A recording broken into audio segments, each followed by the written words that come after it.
안녕하십니까. 백야드 북리딩, 저렴한 것들의 세계사. 자본주의에 숨겨진 위험한 역사, 자본세 600년 두 번째 시간입니다. 구독하면 좋은 일만 생깁니다. 자, 지난 시간에 맞물려서 연이어서 낭독해 드리겠습니다. 직독입니다. 1960년 이래로 그들은 인구 과잉을 인구 밀도가 아니라 어느 지역의 사람 수와 자원, 인간 활동을 유지하는 데 필요한 환경의 능력을 가지고 계산한다. 달리 말하면 환경 수용 능력을 계산해서 인구 과잉을 정의한 것이다. 이런 정의를 당연하게 여기면 앞으로 벌어질 환경 파괴를 글로벌 노스와 글로벌 사우스, 가난한 이들, 노동 계급에게 전가하게 된다. 그들은 발자국 계산기를 고안한 사람들과 조금이라도 더 비슷한 수준에 이르려고 발버둥 치고 있는데 말이다. 그런 멜서스적인 사고로는 절망을 피할 수 없고 인종주의에 이를 수밖에 없다. 멜서스라는 인물이 나왔군요. 멜서스의 인구론이 세상에 회자되고 있습니다. 유명하죠, 인구론. 생산, 소비, 재생산의 한계는 오로지 우리 스스로 찾아낸 시스템에 의해서만 정해진다. 그런 한계는 밖에 있지도 않고 안에 있지도 않다. 권력, 생산, 자연으로 구성된 자본주의 생태계와 함께 직조된다. 각각의 생태 발자국을 떠올리면 소비가 사회적으로 강제된다기보다는 생활 방식을 선택해서 결정하는 것이라고 생각하기 쉽다.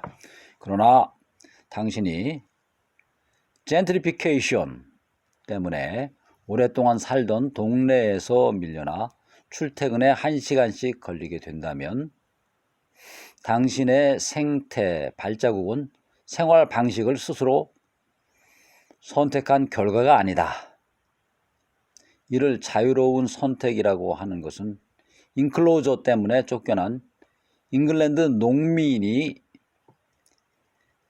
임금 노동과 굶주림 중에서 자유롭게 선택할 수 있었다고 주장하는 것이나 마찬가지이다.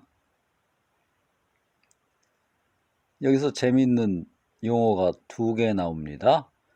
하나는 젠트리피케이션이고 하나는 인클로저입니다. 무슨 뜻입니까? 자, 인클로저 운동하면은 잉글랜드 농민, 영국의 농민들이 양모 산업의 발달로 말미암아서 농장에서 쫓겨나서 도시 빈민으로, 도시 노동자로 전락하는 그 운동을 얘기하죠. 사건을 얘기합니다. 그래서 임금 노동과 그에 따른 여러 가지 의식주의 문제를 해결하기 위해서 임금 노동을 하지만은 역시 가난 속에 살 수밖에 없었다. 도시로 자유롭게 떠나왔지만은 자유롭게 선택할 수 있었던 것은 사실은 아니다. 그런 뜻으로 사료됩니다. 자, 본론으로 들어가겠습니다. 생태 발자국이라는 접근이 더욱 나쁜 점이 있다. 젠트리피케이션은 한번 네이버에 찾아보세요. 헐 하지 마시고 생태 발자국이라는 접근이 더욱 나쁜 점이 있다. 그런가요? 금시초문인데요. 지구적인 위기를 일으키는 요인을 자본주의와 제국주의의 체계적인 동학 속에서가 아니라 사람들과 소비로 뭉뚱그린다는 점이다. 13세기 프랑스 노르망디의 농부들을 다시 떠올려보자. 기아, 전염병, 창궐, 봉건체제의 위기가 몰아닥치기 직전까지 그곳 농민들은 더 많은 식량을 생산할 수 있었다. 13세기에 전염병이 창궐을 합니다. 무슨 전염병인가요? 코로나가 아니었죠. 흑사병입니다. 흑사병. 그로 인한 기아, 봉건체제의 위기, 종교적인 위기까지 불어닥치죠. 다 이게 연결이 되는 겁니다. 그러다 보니까 이것이 이제 성직자에 대한 불신이 생기면서 역시 휴머니즘, 인문주의가 발전하는 계기가 되기도 하죠. 뭐 그런 연결, 흑사병이 아주 지대한 영향을 줍니다. 자, 본론으로 들어가서 봉건 영주들이 자율권을 주기만 했더라면 말이다. 오늘날 농민들도 비슷한 요구를 하고 있고 생태 농업이 산업화된 농업보다 더 많이 생산하고 탄소를 덜 배출한다는 증거도 많다. 그리고 여성운동은 모두 자기 신체에 대한 자율권을 위해 싸웠다. 그러나 탄소 계산기를 개별적으로 두드리는 접근으로는 농밀 자율권이나 페미니즘의 주안점을 선택할 수 없다. 오늘날 다른 많은 환경주의 개념과 마찬가지로 생태 발자국은 자본주의의 발생에서 비롯한 바로 그 분리, 자연과 사회의 분리를 수행한다. 우리의 증거물 A를 기억하라. 바로 인류세다. 휴먼 텍스라고 할 수 있겠습니다. 인류세, 영어로 하면. 생태 발자국을 영어로 푸스텝. 생태는 생태계 하면 이콜로지. 생태의 발자국 형용사형으로 써야 되겠죠. ecological, footstep. 생태 발자국 계산기를 변호하는 이런 질문이 가능하다. 생태 발자국 계산기는 calculator죠. 계산기. 계산기는 지구적인 위기, 지질 시대를 바꾸는 기후변화, the change of weather, the change of climate 하면 좀 고급스러운 단어가 되겠죠. the change of climate 혹은 climate change. 대량 멸종 같은 우리 시대의 현실을 인정하는 것이 아닌가? 맞는 말이다. 그러나 그런 사고방식은 현재 상태를 설명하면서 현재가 오랜 과거의 산물이며 생명망 속에 서로 얽힌 권력, 자본, 계급의 유혈 역사의 산물이라는 점은 줄곧 과소평가한다. 중요한 것은 우리가 인구와 자연, 한계를 어떻게 이해하는가다. 다시, 인구와 자연. 인구가 많아지면 자연이 파괴가 되죠. 그로 인한 한계가 생기겠죠. 그걸 이야기하고자 하는 것 같습니다. 버클리 대학의 지리학자 네이선 세이어는 이렇게 설명한다. 버클리 대학이면은 UCLA 대학 중에 하나죠. 미국 UCLA 아이비 리그라고 보통 하는 것 같습니다. 아이비 리그 대학 중에 하나라고 볼 수 있을 것 같습니다. 뭐 하버드니 뭐 프린스턴이니 예일이니 그중에 버클리 대학도 아이비 리그에 해당되는 대학이다. 그 정도 제가 이해하고 있습니다. 자, 본론으로 들어가서 환경 수용 능력이라는 개념에 한계가 있다고 해서 그 한계가 나타나고자 하는 바가 존재하지 않거나 무의미하다고 할 수는 없다. 그런 주장은 과하다. 논점은 그런 한계가 정태적이지도 않고 측정 가능하지도 않다는 것이다. 예측 가능성이나 통제 가능성은 차치하더라도 그렇다. 세계를 배에 비유할 수 있지만 세계가 배와 비슷해지지는 않는다. 시간과 역사로부터 환경의 한계를 추상하는 것, 즉 이상화된 자연을 본질적인 것으로 받아들이는 것은 실제의 모형을 실제 자체로 받아들이는 것과 같다. 환경 수용 능력 개념에 결부되어 온 이상주의와 정체, 숫자로 된 표현을 제외하면 거기 내용이 있기는 한지 불분명하다. 정체, stasis, S-T-A-S-I-S. 이해를 돕기에 무딘 도구라는 점은 분명하다. 다행히 생명망 속에서 우리의 관계가 어떻게 달라질 수 있는지 이해할 더 날카로운 도구를 가진 움직임이 있다. 탈자본주의의 반헤게모니를 만들어가기 위해 잘 자리 잡은 운동이다. 헤게모니, 많이 나오는 단어죠. 헤게모니.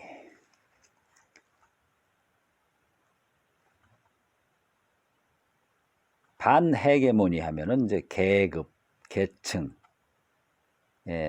반하고자 하는 것을 반헤게모니라고 생각이 됩니다. 예를 들어서 국제농민운동 라비아 캠페시나는 기후변화의 중요성과 자연과 인간 삶에 대한 전환적인 관점을 안다. 이 단체 구성원 다수가 생태 영농법을 이해하고 실행하며 여성에 대한 모든 형태의 폭력 종식을 실천한다.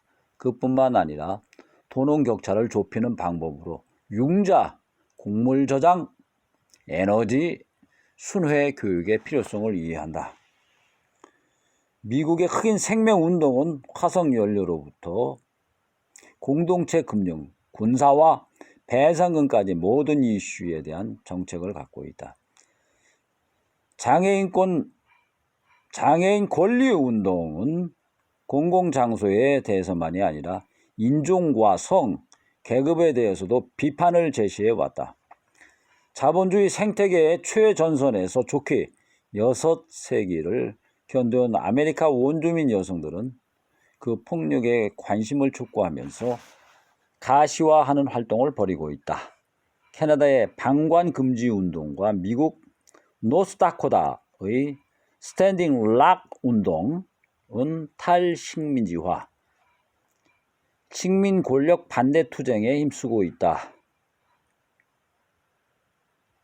여기서 참고로 말씀드릴 것은 스탠딩 록 운동이란 어떤 것인가? 원주민 보호구역이자 성지인 노스다코다 스탠딩 록, 미국 사람은 락이라고 발음을 하죠. 바위란 뜻입니다. 스탠딩 록에 송유관을 건설하겠다는 정부의 계획에 반대하는 운동이다.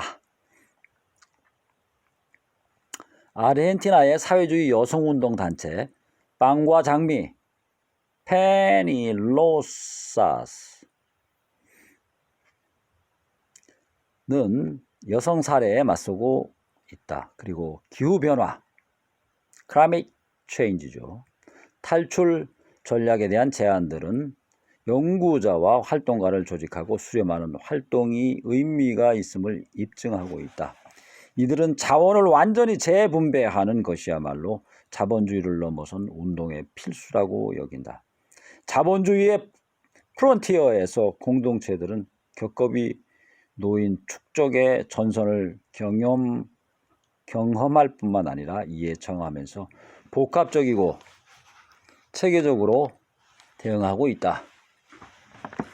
영국에서 거리 되찾기 Reclaim the Streets 운동을 공동 조직한 활동가 존 조던은 저항과 대안을 사회를 변화시키는 DNA의 두 끈에 비유한다. 대박! 저항과 대안 정하십시오. 대안을 모색하십시오. 이것이 결국은 사회를 변화시킨다는 의미가 읽혀집니다. 변화를 이루려면 자원과 공간이 필요하다. 자, 창의력을 이런 얘기도 있습니다. 창의력을 발휘하려면 공간을 바꿔라. 자, 여러분의 공간을 바꿔가면서 독서하시고 아이디어를 생각해내고 기획서를 쓰고 시도해 보십시오. 뭔가 새로운 것이 나올 것입니다. 계급투쟁에서는 인간과 생명망의 관계, 생명망 속 인간의 관계를 동시에 재발명할 로드맵이 없다. 로드맵, 지도죠.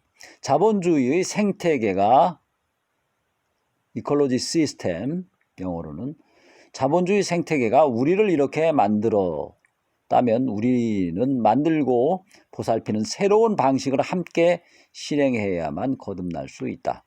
즉 가장 기본적인 관계를 다시 설정하고 다시 생각하고 다시 살아가는 실천을 해야 한다.